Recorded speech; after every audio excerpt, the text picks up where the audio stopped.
And good evening, everyone. This is John and Sean with Pure Adrenaline Fantasy Sports. And once again, we are joined by Jeremy from NFL Chaos with Jeremy. Guys, how are you tonight?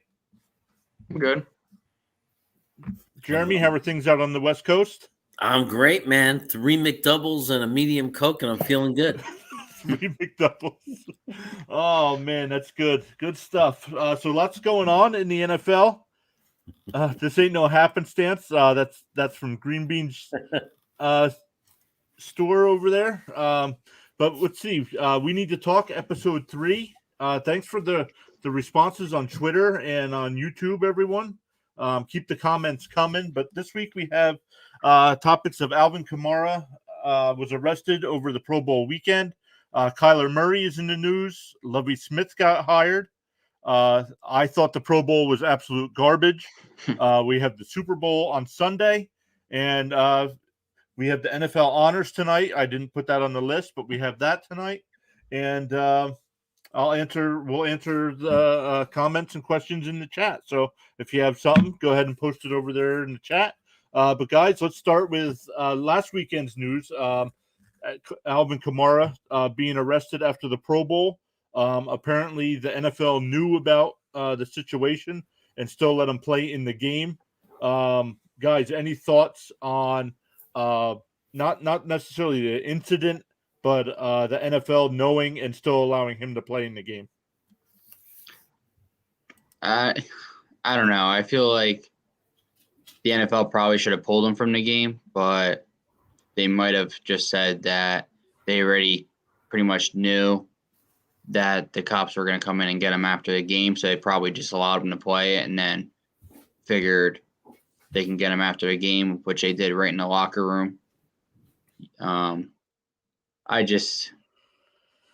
was talking to you about it this week, and it's a knucklehead move pretty much by Kamara to do what he did. I just don't understand why these superstar players think that they're going to go unseen from things things happening and people not finding out about it. There's always cameras everywhere, and once the cops saw the video, it seems like it's pretty straightforward that they know Kamara is the guy that started everything. Yeah, Jeremy, any thoughts on the Kamara situation? Yeah, I kind of did a video on it because there was like a part of Jets world that was like saying, hey, instead of possibly drafting a running back, there was like talk of, oh, he's still this age and he's got some good years. Wouldn't that be great for Zach? And people were like, and thinking we could poach the Saints that, they're so far over the cap. So I immediately did a video that said Alvin Kamara will never be a Jet because, I don't know at this point. This is pretty serious. I don't know if he's ever going to play again. I mean, although there's always like a team that's willing to compromise that and let him back at some point, but it's pretty serious. Yeah. If he doesn't plead and make a deal and plead right out of this, he could do some real prison time. So right, that, and then I don't know how the NFL will handle it, if there'll be any punishment on the NFL side, if depending on what happens legally, like you just said. Yeah, I think the water in Vegas must be tainted or something, because with Kamara, then you have 3 or 4 Oakland Raider players this year that either got in trouble with the cops or arrested. It must be the water in Vegas or something out there that's making them do stuff that they shouldn't be doing. But the fact that he just signed that big contract in the offseason with the Saints and then pretty much probably almost threw his career away. I mean, people like Michael Vick, though, came back after being out for 5 or 6 years. So if he's out of the league for a few years, I mean, he could come back again, but will he ever be the same? I mean, usually running backs have a shelf life of 30 to 33 years old or so. So, and by the time. And look what happened to Le'Veon Bell after sitting out that year from Pittsburgh, and then got the big contract from the Jets. But he's never been the same player once he sat out that season. Yeah, and I mean, there's a lot of players that are like that. I mean, Kareem Hunt. Yeah, Kareem Hunt, you can't really say his career is gotten worse. I mean, he did take in the backup role, but when he is a starter for the Browns, I feel like he's playing pretty good when he's healthy, if he's not banged up and all that. But I mean, people like Josh Gordon, Le'Veon Bell, when they get in trouble so many times and not playing a year, it's never the same when you come back. Yeah, agreed. So I don't know. I haven't looked for it. I don't want to see it. Has the video? I know the police have the video. I don't know. Has it been released? I haven't seen anything get released about it yet. I don't think it's like the Ray Rice video when as soon as that got seen or shown by one person, it was out there for the world right away. And I mean, nowadays, I mean, look at, for instance, this year, Urban Meyer, that video was viral within hours, and then Henry Ruggs, that video was viral within a day. So maybe they don't want to do it for the fact that the person, you can maybe see their face in the video, and they don't want to do that for that person. Gotcha. But it's weird. And when he got arrested and all that, he only had a $10,000 bail, and it's like for the crime and the money he has, it's just weird that you would set a bail so low for him to get out right away. Yeah, so strange. So, it was weird. I was reading some on Twitter that no matter, even though the news is bad with Kamara, it only fantasy football owners will be like, well, maybe I'll take him at the end of the first instead of the top of the first round. So, but yeah, it'll be interesting to see what happens. Jeremy, any final thoughts on Kamara? Yeah, no, I think that's crazy. Like, I don't think you take Kamara now. I don't know. I seriously doubt he's playing next year. Like, yeah, right. At best, I mean, the best case scenario for him next year is he only gets an 8-game suspension. I don't know if he's going to get off that easy. I think if a felony, I think his best case scenario is a year. So I wouldn't go drafting him. Right. Yeah, I agree with you. Yeah, I mean, there's people like me over here that have him, Kyler Murray, Deshaun Watson, all in one league. Right. Jeez. And then on top of it, I'm pretty sure I got like 4 glass people, and I got McCaffrey, Dalvin Cook. I got free agents like Devontae Adams. I'm just gonna stack a bench over here filled with people that aren't gonna play possibly. Or that's okay. You've won back-to-back championships in our league, so you can take a back seat for a little bit. I'll take a year off. Yeah. So we'll see. I mean, we'll keep an eye on that. We'll keep that in our topics. But then we also had news of Kyler Murray this week. It looked like he was scrubbing all of his social media pages of Arizona Cardinal stuff. Let me switch that out. Guys, thoughts on Murray scrubbing his stuff? And DraftKings Sportsbook put this out that Murray has unfollowed the Cardinals and deleted every mention of them on Instagram. It can only mean one thing, and then it's got a picture of him in his Oakland A's uniform. He wants money. And I have heard that, and I heard he's asking for about $50 million a year. Josh Allen, before he got his 5th-year contract picked up, got, I think it was whatever his contract. I think it's like $42 million a year. Patrick Mahomes, before his rookie contract was out, got that big contract, which I think is $50 million a year. So I think pretty much Kyler Murray's saying either you pay me or I'm probably not going to be playing next year for you guys. And he only has to technically have to retire for a year, and he can come back and go to any team he wants, kind of like Gronkowski. When he wanted to get out of the Patriots contract when Brady left, he waited a year and then got out of that contract to be able to get over to the Bucs. Yeah. Jeremy, your thoughts on Murray taking all the Cardinal stuff off his social media? Yeah, I hate that they can play this game. Like, there was an agreement made between the owners and the players. And the fact that an agreement was struck and we still have to deal with this, and that a team should be allowed to follow the rules of the agreement. The rules of the agreement say when we draft you, we get you for this many years.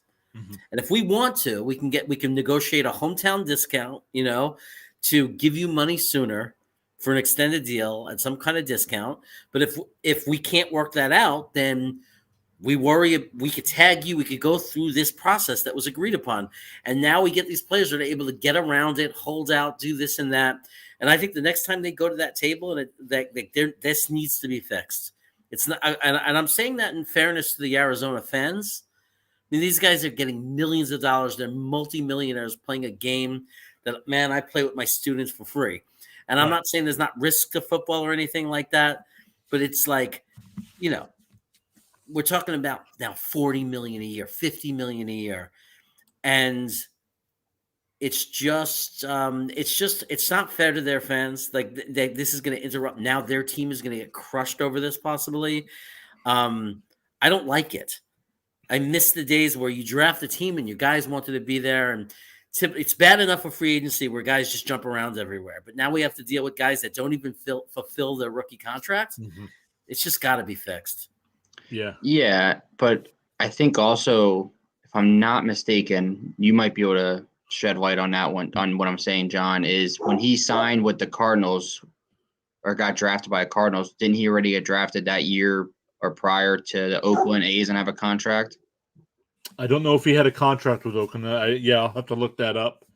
So I don't know if I know he was drafted. I don't know if he had a contract or not. Yeah, because I know that first year when he was a rookie, I know he played Oakland A's spring training. Oh, okay. So I don't know. I mean, it'll be interesting to see. I mean, I agree where Jeremy's coming from. I mean, these guys signed contracts, and the players in the league came up with these rules. So you got to follow the rules until the bargaining agreement's up, and then you can change it. Don't go complaining about your contract now. But we'll see. I mean, there's all things that can happen. We'll see if he retires. There was let me see who tweeted it out. PFF bet put Kyler Murray is plus 500 to become the next quarterback of the Tampa Bay Buccaneers, according to Fox Bet. Sean, is that one of the things that is available to bet on DraftKings? No, they don't. The only thing they have right now is pretty much Super Bowl, and then Super Bowl for next year already they have up. They don't have anything like that. They typically don't do stuff like that. I think like FanDuel do stuff like that involving like they had with the head coaching coming out next year. They usually don't do stuff like that just because they probably don't want fan bases betting on stuff like that or fans in general betting on stuff like that. Got you. Yeah, I don't know, guys. Any final thoughts on Murray? I mean, we'll have to see how this plays out, but who knows? I kind of think that either he doesn't want to be in Arizona or that he wants to go to a team like kind of like maybe like Tampa Bay, because I know in one of the photos he posted that he left up that he didn't delete off of Instagram was with Mike Evans. And he said that he enjoyed throwing a touchdown pass to him. So I know he had a picture with him, and he also put up two pictures up with the Packers coaches. So there's also rumors about him maybe going to Green Bay instead of Aaron Rodgers returning, because he posted a picture saying about it was nice being out there, and then or nice being around people like this, and then had the pictures like I think it was his old college teammates like CeeDee Lamb, and then it was Mike Evans, and then it was the Packers coaches with Matt LaFleur, and I think it was the offensive coordinator. Yeah, Jeremy, any final thoughts on Murray? It's just like I was saying. It's just unfortunate for Arizona. I mean, I'm not an Arizona fan, but it doesn't matter. I just feel bad for teams that this kind of thing happens. It's like, I don't feel like they've done anything wrong. And, when if Murray was a bust, they would have still paid him.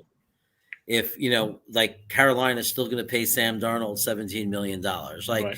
It's not like you get your money back when a player is a bust. Right. And it doesn't work out. But and then as soon as a player is successful, they get to play this game. And I just think it's unfair. I think it's unfair to the team. It's unfair to the fans.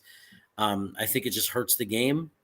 And when you strike an agreement in the collective bargaining, when they come up with that player contract and the owner's contract, that should be the law. That was agreed upon. It was signed. And I don't think it should be allowed to come back in even a year. I think it's no, you're breaking a contract, then you're banned for the league for 3 years or something. It should be harsher, and the players should not be allowed to do it because in the real world, companies are not supposed to or not allowed to break contracts. It's just not okay. Yeah, that's like me saying I'm going to go into work and say I'm retiring until I get more money. It's they're just going to tell you, okay, goodbye. Right. With Kyler Murray, it's kind of they're not going to force you to stay. And I mean, at most, you can just request a trade, kind of say, I'm out. I'm not going to, kind of like Deshaun Watson. I'm not going to be here. And then they're just going to be okay, well, you're under contract, so you can't do anything. And if there was any professionalism to it, it would be private. Hey, I don't want to hurt my trade value, but I'm not happy here. I really want you to trade me. I'm requesting a trade, but it's just between us. Just act like you want to go in a different direction or whatever. You know what I mean? I'll say positive things about the organization. You say positive things about me, so you get the most value from me. And do it in a professional way. Not everything has to be ugly. Yeah, and I think also a lot of teams should be signing contracts where it's if you decide to go to another sport or something, kind of with Watson, with Murray, Wilson, and a couple of other players that ended up having baseball careers as well and doing spring training. It's if you go there and get injured, then you're voiding your contract. There should be that kind of thing, or there's voids able to void contracts, saying we won't physically pay you your contract if you're doing other sports or doing something that is affecting the team. And by him doing this, it would be almost you're affecting the team because they now think that you don't want to be around, sort of thing. Yeah, agreed. So we'll keep an eye on this as well. I just did look it up. If they do trade him to another team this year, he would still count $5 million against their salary cap instead of the 11 or 12 that he would get paid this coming season. But yeah, I mean, he can. I don't know. We'll see what happens, but crazy to think that you can sign a contract and complain your way out of it. But let's see here.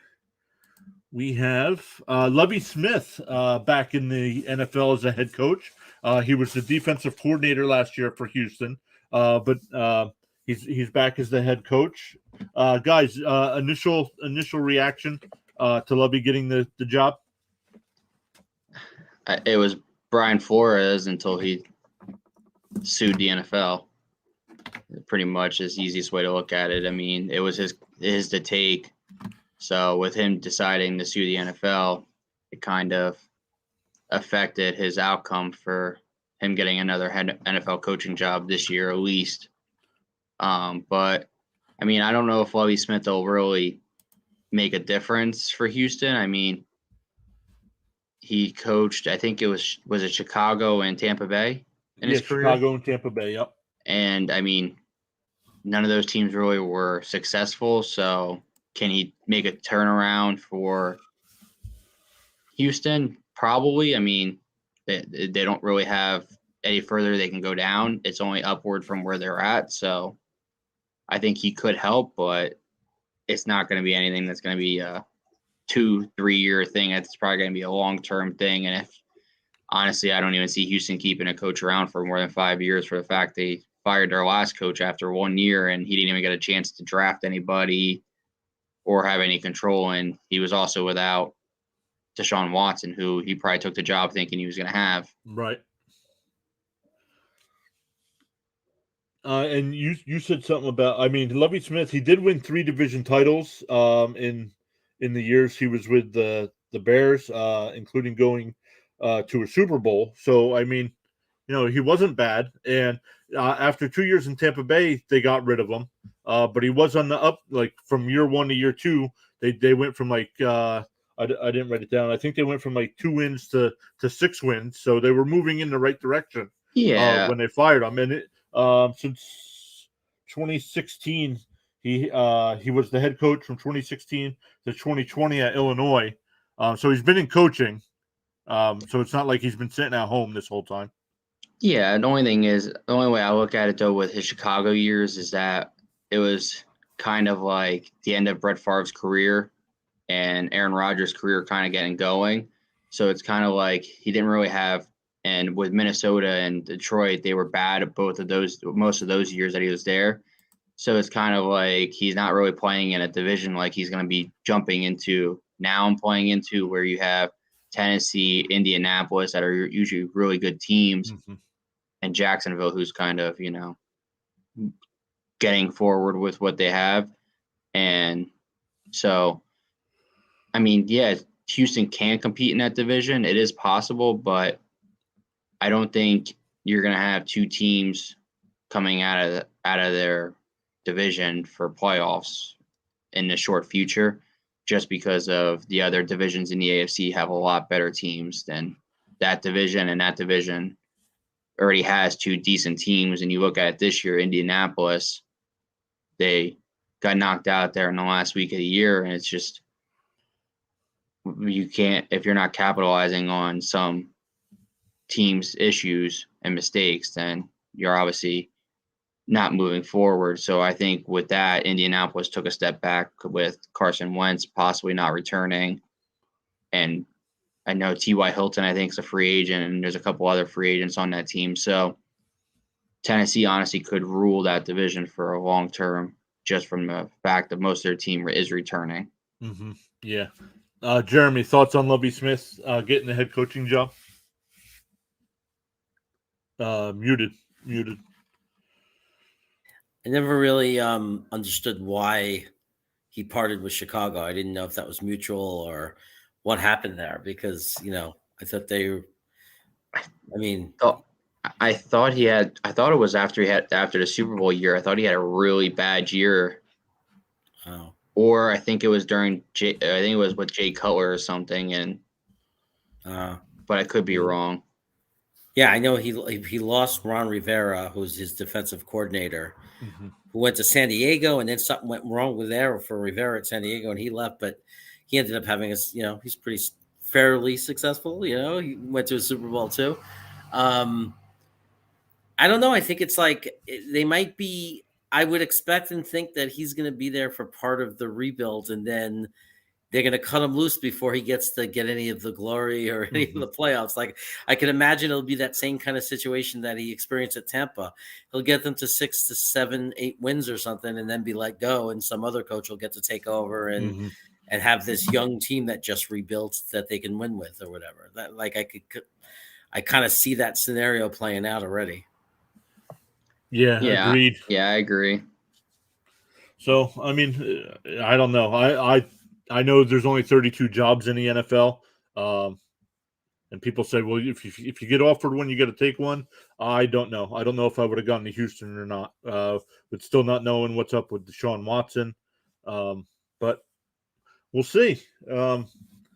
So we also had the Pro Bowl was Sunday. I turned it on for about 2 minutes and honestly couldn't stand it.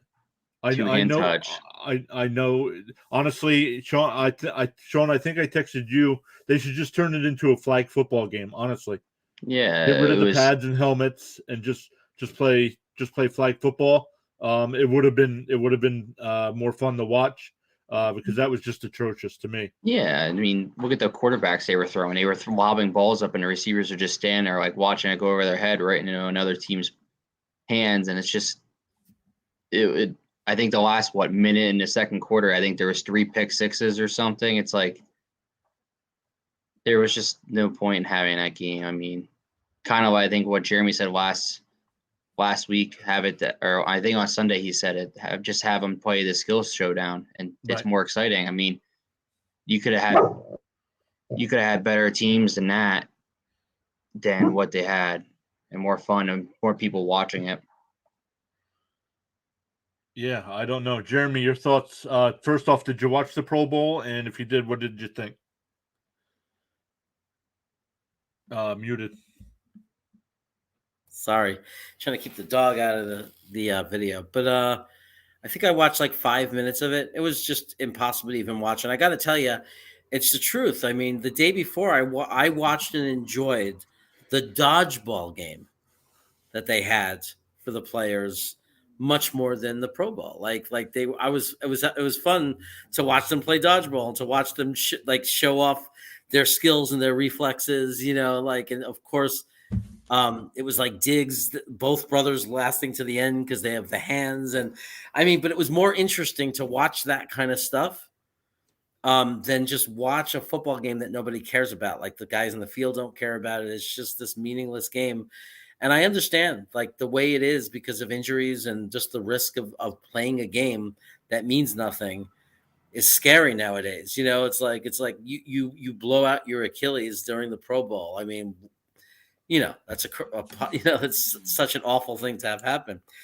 So maybe it's just not the right sport for it. I think it works for basketball but they too are. I think it's the competition that the skill competitions that are more popular.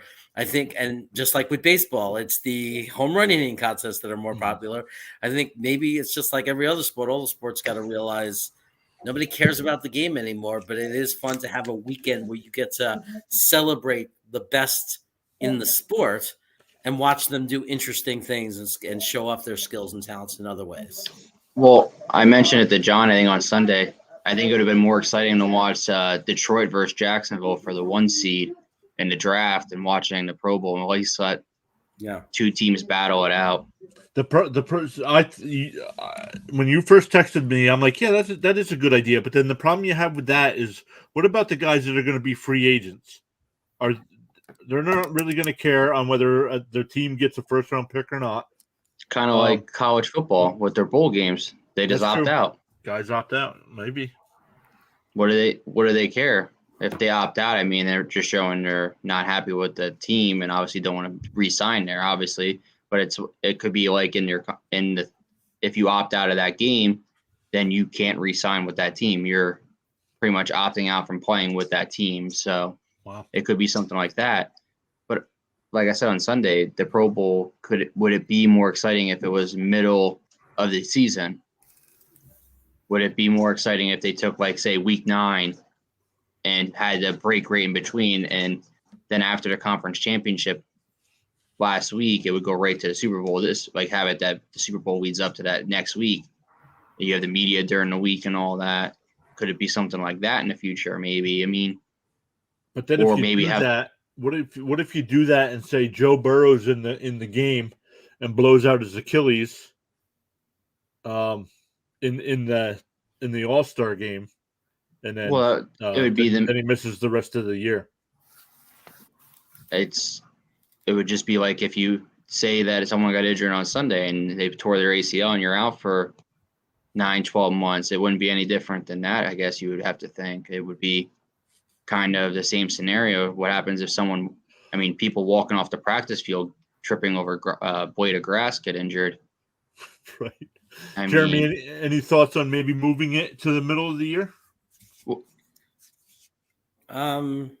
It presents other problems because football is so few games. So now you're picking the players based on, smaller sample. I just don't think they need to have it.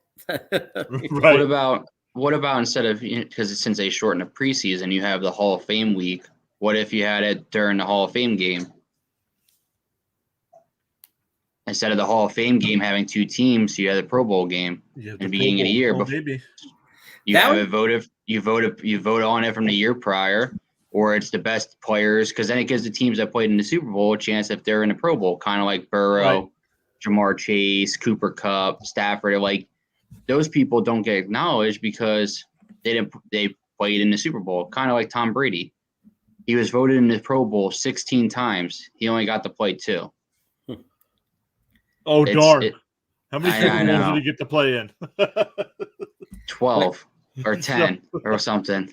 So But I think it would make that game more interesting. Yeah, agreed. Well, because then you could also think about it. You would get the fans that want to go to the Hall of Fame game for the weekend of the Hall of Fame, and you can make it that you have the skills show there in Canton, and it would make it that you have people wanting to be there, sort of thing. And I think that would just make it more interesting because then you can have the best statistical stats of that year prior being in the Pro Bowl. So I think that would be a more better thing because you could even do it by even having more people there and have it that they swap out more even or something, like 4 quarterbacks or something on each side, and they each play a quarter. Yeah, and then go ahead. And then you figure most of starters anyways don't play in pro or preseason, so at least then it gives fans a chance to want to go to a kind of a preseason game. Right. So I don't know. I like that, moving it to the Hall of Fame game weekend. That I think that's a good idea. So I mean, things need to be done. Speaking of the Hall of Fame, I believe this year's Hall of Fame class is announced tonight at the NFL Honors. I did not look. Do you guys know who is up for the Hall of Fame this year? I don't know offhand. Jeremy, do you know? I'm not sure. I didn't pay attention really. I was the big question. The only question I have is, was Joe Klecko nominated, or is he being considered? Because to me, the Hall of Fame is a sham until he's in. I don't think. I think this is just the people that are eligible this year are announced, and then the Veterans Committee will announce retired players at another date. Yeah, I've lost complete interest until Joe Klecko's in because it's a giant hypocrisy. It's just right. It's all politics. It's ridiculous. The guy was a Pro Bowl at 3 different positions on the defense. 3 different positions. He was part of the original sack exchange. He was part of the reason they invented the stat and why people look at sacks. I mean, he's one of the guys who changed the game. It makes no sense. Well, yeah, it's kind of similar to baseball. I mean, the people that had the steroid years didn't get voted in, and the year after they're not eligible anymore for the Hall of Fame. They said they're not testing the steroids anymore. So it's like you're pretty much just giving people permission to cheat now. Yep, it's ridiculous. But it's all like you said, politics and who they want in, who they don't want in. Let me see. No, this is. I'm looking to see if I can find. Oh, I put draft class. I want Hall of Fame class. But besides that, while I'm looking this up, we do have the NFL Honors tonight. Some of the awards that are coming up are Comeback Player of the Year, Defensive and Offensive Rookies of the Year, Coach of the Year, and then Defensive Offensive Players of the Year, and MVP. So let's start with Coach of the Year. You guys tell me who you think should win Coach of the Year. Tim Vrabel out of Tennessee. Vrabel, okay. Jeremy, any guesses? I don't argue that. Losing your running back and still having the best record and everything is pretty damn impressive. And you figure Julio was out half the year, and AJ Brown was out the other half the year. So you pretty much didn't have your stars all playing together. I think all but 3 or 4 games. Mm-hmm. Yeah, that's a pretty good one, man. It's hard to really think of somebody that more deserving as I sit here and think about the teams. I think you called it. I think that I would go for that. That was my first thought too, was Vrabel from Tennessee. But I would not be surprised if Zach Taylor from Cincinnati got it. Getting the team to the Super Bowl this year. I know it's voted Yeah. on before this point, but I mean, I don't know. I'd have to look up the last time Cincinnati won their division. But he's got them. They're gonna be tough. They're gonna be a tough team for years to come, not just this year. I thought it was like 93 was the last time they won a playoff game. So I figure it had to have been probably like early 2000s when they last won a division. Yeah. So that was Coach of the Year. How about Comeback Player of the Year? I actually have 2 names written down, but I'll let you guys go first. Joe Burrow. Joe Burrow was one of the guys I have written down. Well, yeah, okay. So if you're going by coming back from injury, no, of course, no question. He just led his team to a Super Bowl. So yeah, definitely Joe Burrow. I think also you can look at it as, didn't Cooper Kupp tear his ACL last year too? Yeah, I was going to say, would Cooper Kupp qualify for that category? Because I wasn't sure if he was if he played last year, if it counts. Like, I mean, I think he only played a few games. I thought last year. I thought it was only like 6 or 7 games. Yeah, then how could he not be Comeback Player of the Year? To only play 6 games and then do what he did this year. The other player I didn't think of Kupp. The other player I have written down is Dak Prescott. Oh yeah, well, I can see how he could win it, but his stats, if you look at his stats from last year, what he would have been on pace for compared to what it would have been this year, it kind of, I think last year would have been probably a better year for him, where this year, Joe Burrow's stats compared to last year's stats that he played, Joe Burrow this year blows those stats out of the water. Mm-hmm. Yeah. Right. Defensive Rookie of the Year. I only wrote down one name. There's only one player I can think of. Yeah, there's only one player. I think we all probably can say the same player. Who's that player, Sean? Micah Parsons. Micah Parsons from the Dallas Cowboys. Yep.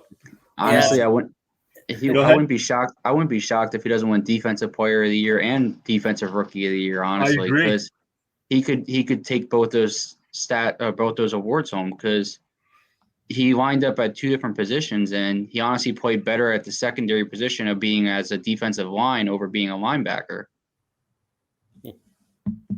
Yeah, I agree. So, Micah Parsons. For Offensive Rookie of the Year, I also only had one name written down. You guys, your thoughts on Rookie of the Year, Offensive Rookie of the Year?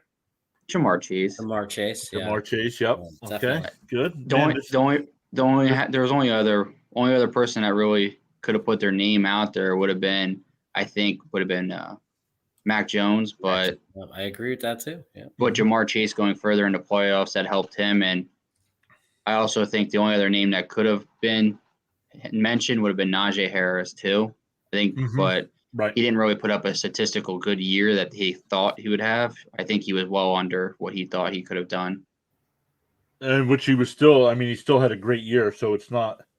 But for a Steelers running back, I think it was underrated, I guess you could say, because you figure Steelers running backs are always usually like top 5 running backs almost because they run so much.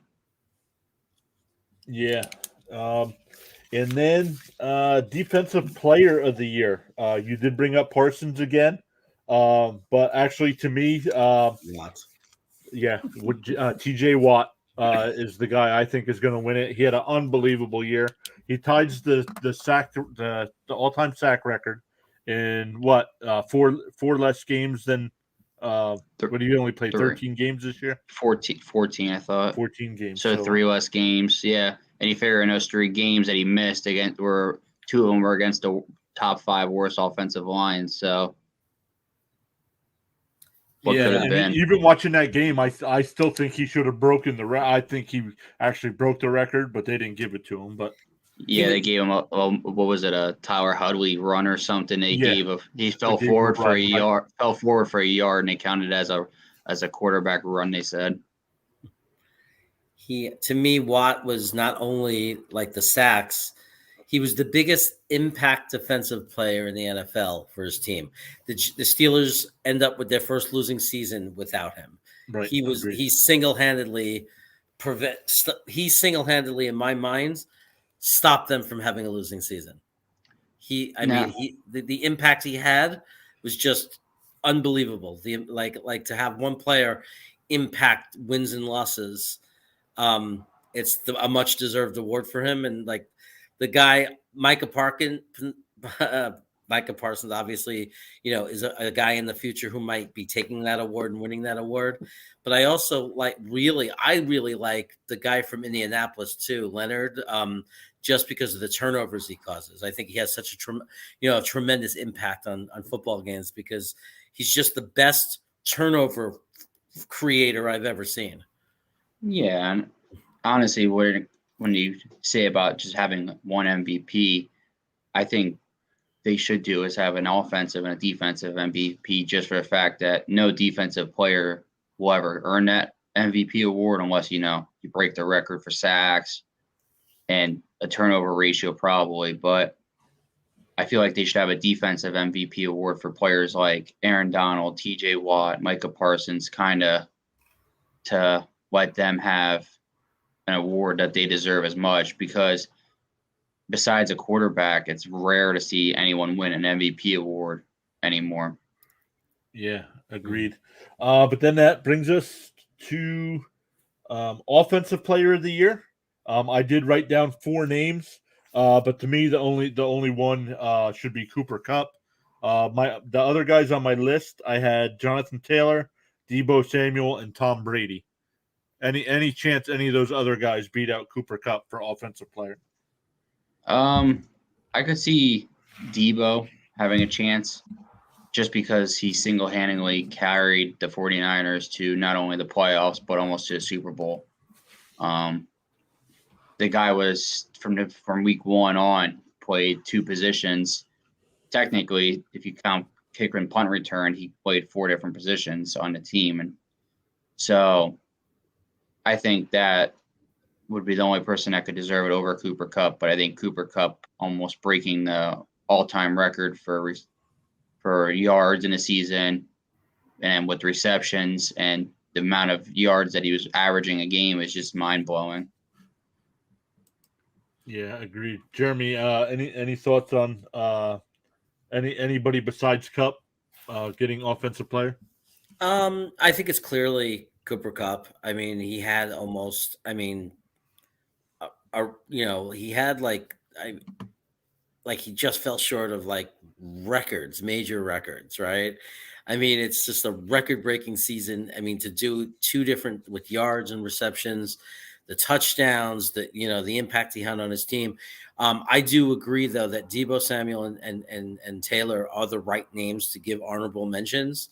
I don't think they should beat them out, but I definitely think it'd be nice to see them in that top 3 just to get their acknowledgement, because I think those are 2 amazing players who certainly earn to have acknowledgement. But I don't see how you can give it to anyone else but Cooper Kupp.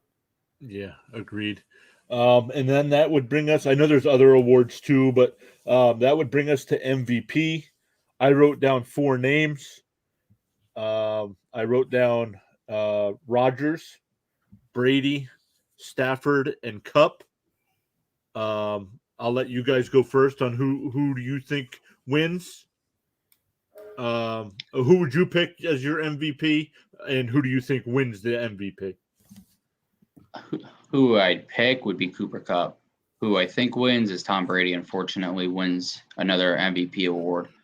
I think Cooper Kupp deserves it more, but again, it's hard for any position besides a quarterback to win MVP, even though, I mean, I get the quarterback is the one maintaining the offense and throwing the ball, but without Cooper Kupp's abilities to get wide open and break tackles and the things that he would do when he caught the ball, or to get even to get open, the things he was doing, I think that's just deserving that he is honestly the most valuable player on any team. I mean, you put him on any team, he's still going to do those kind of moves and everything. You put Tom Brady on any other team, will he still be successful?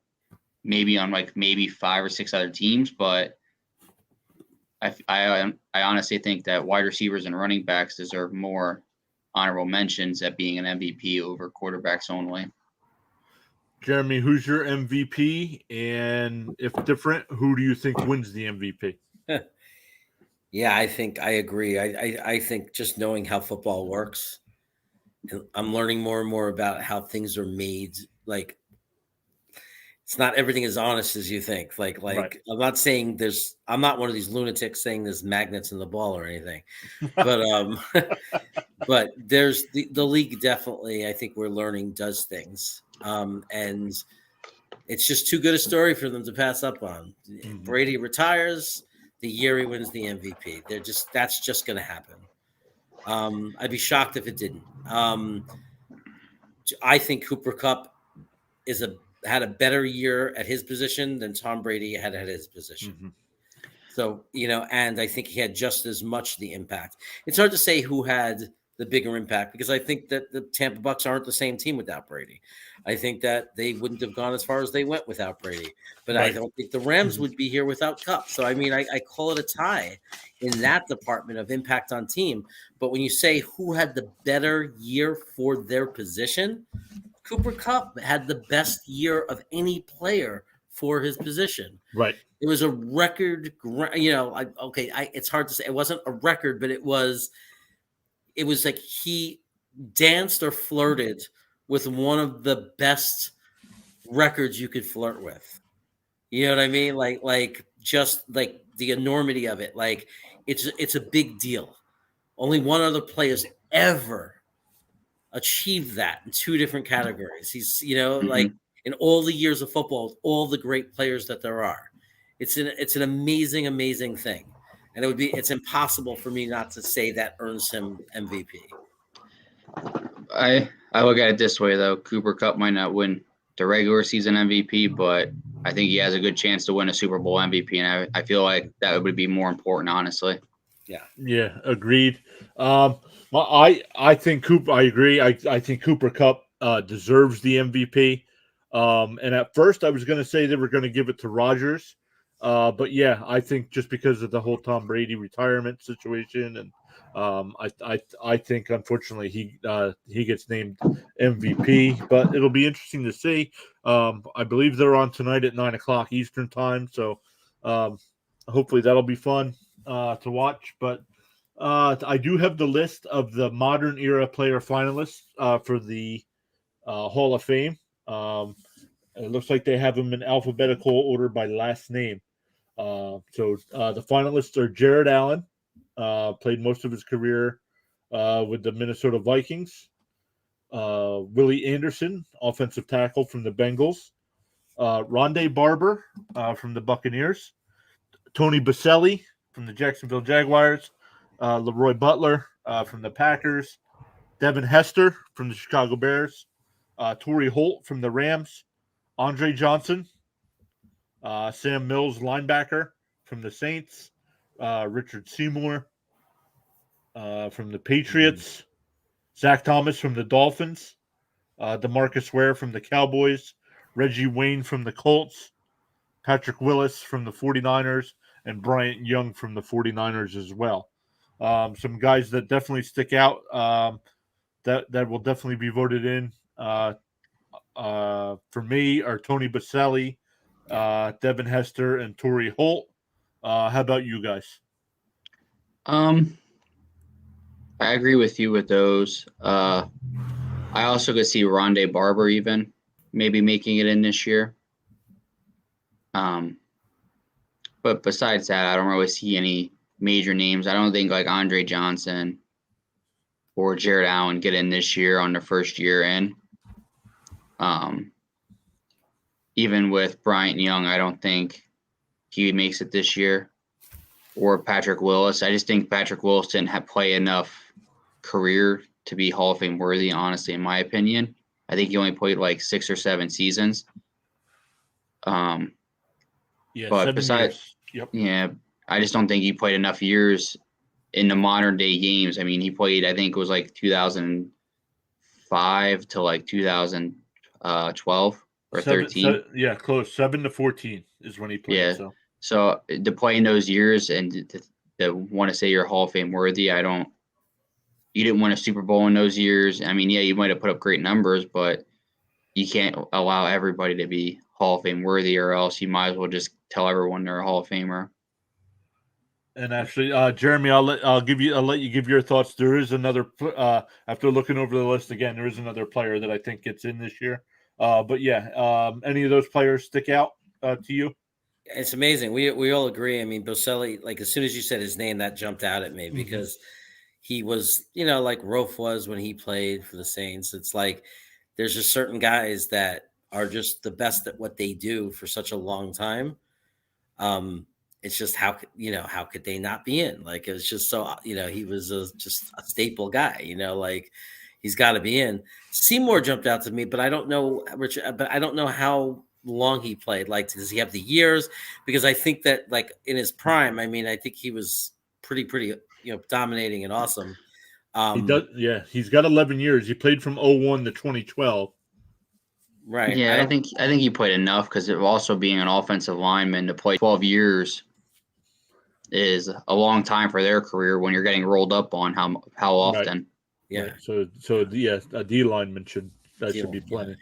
He was pretty awesome. I mean, we played against him a lot, so we know. Yep. He was a fantastic player. I'm not the expert on how, like I've never looked at other positions. It's easier, obviously. Quarterback, running back, there's certain measurables that make more sense. Offensive line is just by Pro Bowls and just being the man. But like I just have a memory of Seymour just being a fierce competitor to play against a year after, for a bunch of years and just a dominating guy. But I'd have to, look at the numbers and see how they judge that to guess whether or not he's had a chance to get in. He certainly has enough rings, right? I mean, how many did he end up winning? Right. Right. And after looking over the list again, the other player I think will get in would be Reggie Wayne from the Colts. Yeah, I could see it because of playing with Peyton Manning so many years. So yeah, we'll be watching that tonight. I'll be tweeting out during that. So if anybody wants to follow us over on Twitter at PA Fantasy Sports, we do have. We'll just touch on it here at the end. We have the Rams and Bengals Super Bowl coming up on Sunday. Besides the commercials and halftime show, what are we looking forward to during the game?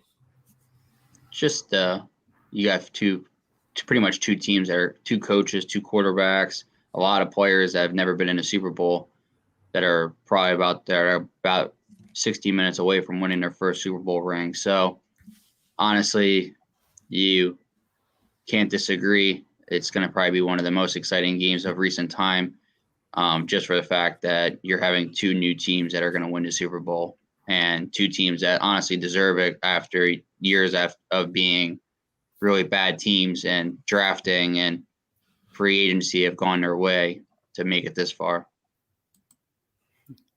Yeah, Jeremy, thoughts on the game Sunday? Yeah, what I like about this game is it's a feel good story for whoever wins. For me, if the Rams win, I think it's a feel good story for Stafford. He's been a great quarterback in this league, and he never had an opportunity. And to go to a good team year one, like the first year where he's had a good team around him, to win the Super Bowl, to me is a really cool story. And Cincinnati for the fans, like if they were to win, it's impossible not to be happy for their fans. I mean, it's just as a Jet fan who can really relate, and I'm sure Sean as a Minnesota fan could probably relate, but like the Bengal fans definitely have felt the kind of pain and trauma I think Jet fans have felt. So it's just hard not to be happy for those fans for sticking with their team and, and getting that joy that we want. We want that payday, that payoff. So either way, there's a feel-good story in there. And I think it'll be a great game. It'll be a fun game. And like Sean said, it's not like the same old teams. It's players that are going to be excited to be there. It's going to be fun. So, guys, think of it. Oh, go ahead, Sean. Yeah, I mean, I just look at it. I'll be rooting more for the Rams just because Matt Stafford played in the division for, I think it was like 11 years. It felt like forever. And honestly, the most deserving guy, I think, to go to, like Jeremy said, to go to a new team and you take him to the Super Bowl right away. Honestly, it's the best thing that I think could happen because it's going to change his career. I mean, this is what he needed for his, I think, to be a chance at being a Hall of Fame quarterback. To make the Super Bowl and to win one, I think is if he wins one automatically on Sunday, I think it's his career has achieved everything and he's Hall of Fame worthy, from being a number 1 overall pick to how many losing seasons he had to getting out and within that year going to Super Bowl. I just don't think you can rate it any better for somebody than other Matt Stafford. Yeah, agreed. But yeah, we'll be on live Sunday at noon Eastern time.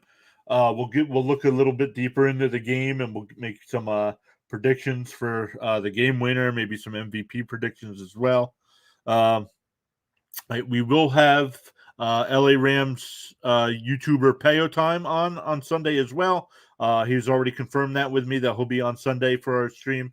So that'll be fun to get his takes. I've been watching his videos. I'm not sure if you guys have been watching his videos as well. I can't imagine the excitement that he's feeling being the LA Rams YouTuber. So we've seen his reaction all year long, so it'll be fun to see during the Super Bowl. I know if the Jets were ever in it and like that season, if I was live streaming their games, I don't know if I could live stream the Super Bowl. Like I think I would go into hiding for the game. Yeah, I'd be the same way. I mean, obviously I've never gotten to experience one yet. So when that day comes, hopefully one day in the near future, it happens for both of us that we get to experience it and get to enjoy it. I mean, that's all we can ask for is to one day have the chance to get there.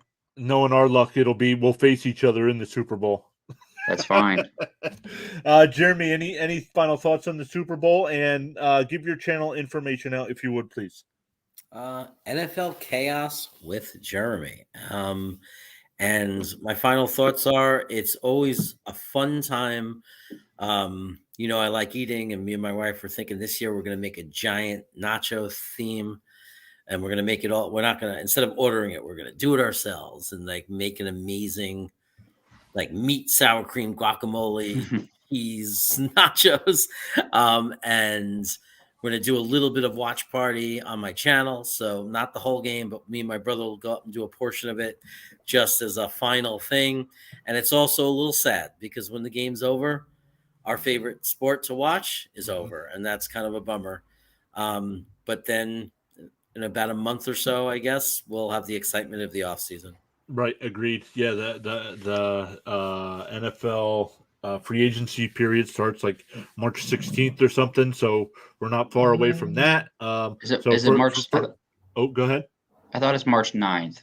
Oh, I could be wrong on my dates. Yeah, it's somewhere around then. So yeah, I mean, we'll have lots of content coming out on the draft, on free agency. I've already started preparing for next year's projections as well. But we'll be back again at noon Eastern time on Sunday. So make sure you hit that subscribe button, that notification bell, so you know when we go live. Guys, if you're going to watch the awards tonight, enjoy. And we'll be back Sunday to talk about the Super Bowl. Thanks for joining me, and we'll see you Sunday. See you guys Sunday. Later, everyone.